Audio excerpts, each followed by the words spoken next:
Happy Diwali সবাইকেই। দেখো আমি তৈরি হয়ে গেছি, পায়ে আলতা পরে নিয়েছি, জানলায় লাইট দিয়েছি, তারপরে চলে গেলাম ভোগের প্রিপারেশন করতে। পায়েসটা মা বানিয়েছে, আমি বানাচ্ছিলাম আলুর দম, কড়াইশুঁটির কচুরি আর পোলাও। এই দেখো পুর তৈরি করা হয়ে গেছে, আমি ফটাফট ময়দাতে পুর ভরছিলাম, কেন কি আমাকে লুচিও বানাতে হতো। পুজোর যে সময়টা ছিল সেটা সন্ধ্যে 7টা থেকে ছিল, তাই আমি খুব তাড়াহুড়ো করছিলাম।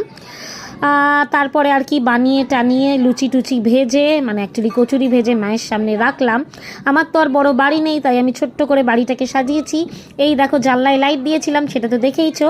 আর এই দেখো ঘরের সামনেটা মা দিয়েছিল ফুল দিয়ে আলপনা, সামনে ফ্রিজ রাখা। এই দেখো পুজোও হয়ে গেছিলো। তারপরে এই দেখো আমি ভোগ নিবেদন করলাম।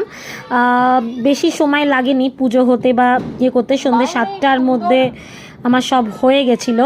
তারপরে এই দেখো পুজো হওয়ার পর আমার ফাইনাল লুক। আমি একটু টায়ার্ড হয়ে গেছিলাম, সারাটা দিন উপোস ছিলাম, তো পুজোর পরেই খেয়েছি। এই দেখো ভোগের লুক, কড়াইশুঁটির কচুরি, পায়েস, আলুর দম, পোলাও আর মিষ্টি।